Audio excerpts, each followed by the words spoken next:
Hi guys, Capital, conversations about purpose and the art of living.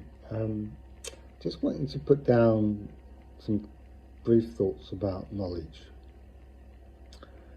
I think there's a kind of spectrum of knowledge, which goes, and this is not like a hierarchy, it's just my own thoughts about it, but it goes from knowledge of facts, external facts,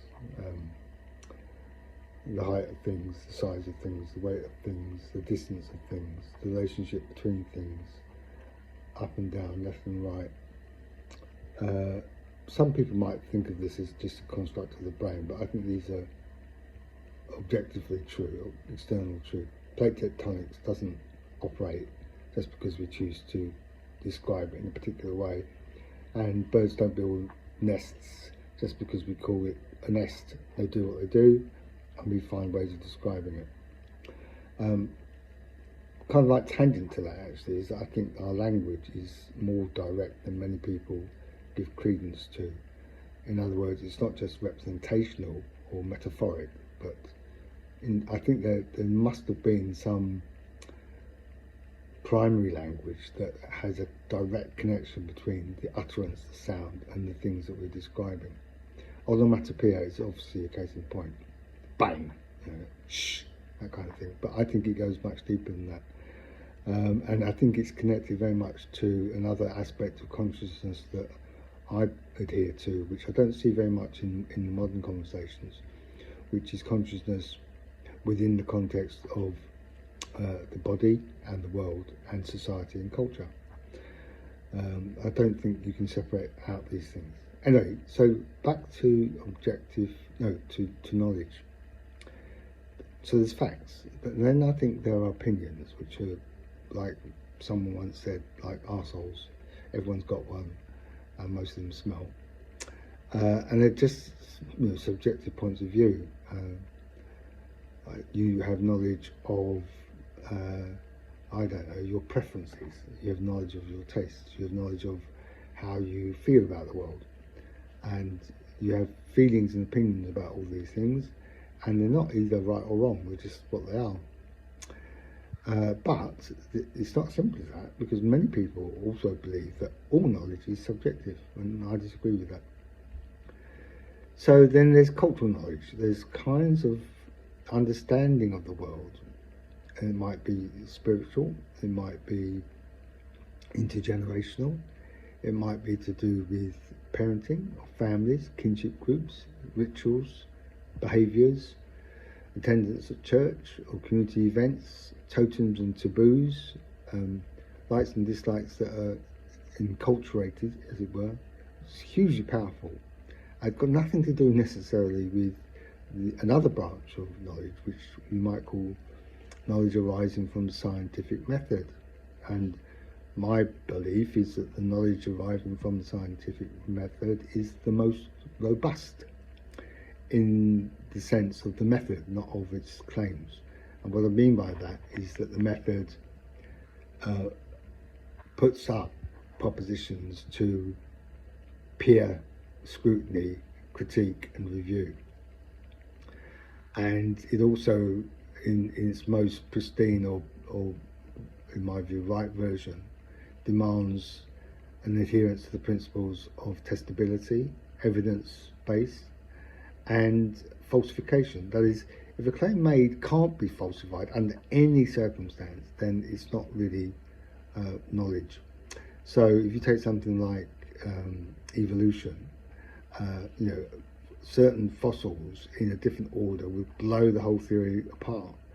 We haven't found any yet, like finding mammals before dinosaurs, but if we did, it would seriously undermine, therefore make refutable, the claims made on the part of evolution. And the same for physics. There are ways in which Einstein's laws of relativity could be refuted if certain processes and physical actions didn't happen in the way that the theory and the mathematical underpinnings predicted. Therefore, elements of that can be falsified. I think this is really strong as a way of having a basis for knowledge. And then there's knowledge which is intuitive, which might differ from culture to culture, but often transcends culture. So I think there was Darwin or Wallace, or in that environment, produced this picture graph of different facial expressions across different cultures, different ethnic groups, and universally everyone recognised when someone looked sad or angry or frightened or deluded, scared out of their wits, happy, content, etc. And I think these things transcend culture, but we know them from whatever source, I don't know. It seems to be hardwired.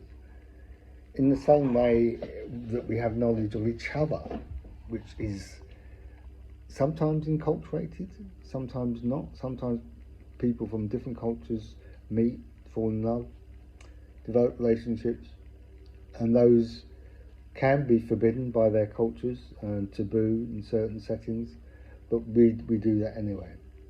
And then there is moral knowledge, and there's a big debate about whether morality is objective or just purely subjective, whether it transcends culture or is culturally specific.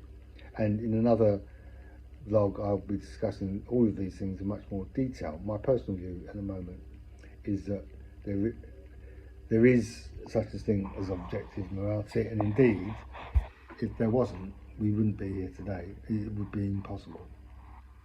But anyway, so we've got cultural knowledge, we've got knowledge of facts, and then we've got knowledge of scientific method, we've got subjective personal knowledge and opinions, and then we've got knowledge which is acquired through direct learning. So knowledge of, say for example, I've learnt chess. I know how to play chess, I know the rules of chess, I am knowledgeable about chess to a certain degree. I'm not an expert, but I know the rules.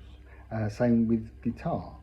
The knowledge about guitar playing is almost limitless in its potentiality, but I know the theory, I know musical theory, I know scales, I know about triads, I know how to play a few tunes, so I have knowledge of these things.